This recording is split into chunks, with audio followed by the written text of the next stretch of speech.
What's going on, guys? Isaias from the California Walking Store, and on today's episode of Uncut, we're going to be talking about gas blowback pistols. Now, the one thing that came up more often than not when it comes to discussing gas blowbacks was the platform of the 1911. So without further ado, let's get right into it. The 1911 was invented by John Browning, and it was adopted to the U.S. Army in 1911, and 2 years later, in 1913, the United States Marines and Navy. Now, the 1911 has been a staple in pretty much every form of media that you can think of, anything from video games, comic books, movies, and of course into Airsoft as well. At certain points, most players have owned one. There's a variety of different manufacturers out there, so let's go into it. Cisco, what is the first question regarding 1911s? Is the Colt M1911 Airsoft gun good? I mean, good is honestly subjective, but if I had to give a simple answer, yes, absolutely. 1911s, again, there's many different makes out there. Guys like Jag, Elite Force, JG, Toki Marui, they will have their own 1911, and all of them are good in their own right. Next question.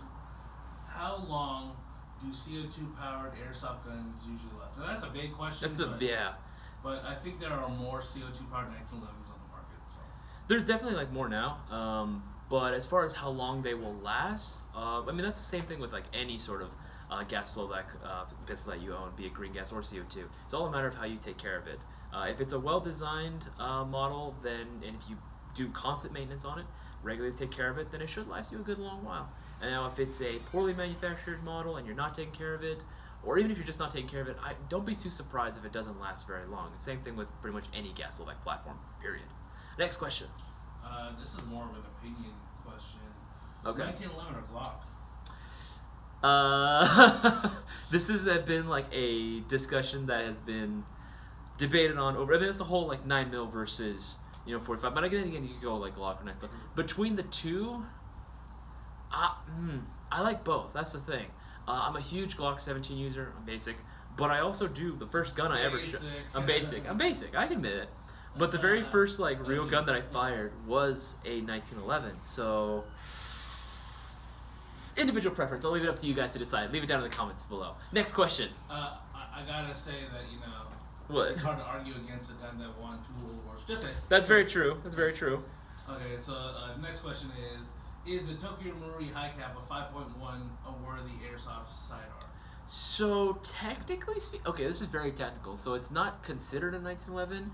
I would consider in the same family, but apparently not. It's not a 1911 technically. But out of the box, they're actually one of the best, most customizable platforms that you can go with as far as a sidearm. There's so many different aftermarket parts you can get, from slides, blowback housings, outer barrels, mag wells, grips, frames. There's so many different things you can get for it. So it is a good sidearm, especially if you want to start getting into customization, but not a 1911. Continue. Actually, that was the last question for now. Oh, okay. All right, guys. So at the end of every episode, we're going to go ahead and decide what is going to be next week's topic with this big wheel. Wait, hold on. This big wheel. All right. So without further ado, we're going to go ahead and spin. Oh, sorry. Yeah, we'll get that there. 3, 2, and spin.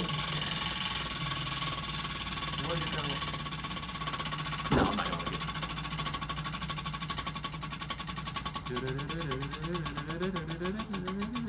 to If we could pay for that editing, I'd add that sound.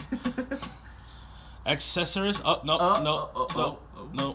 What was that? I have no idea. SMGs. SMGs. All right, so that'll be our next topic. We'll see you guys next time. Take it easy, guys.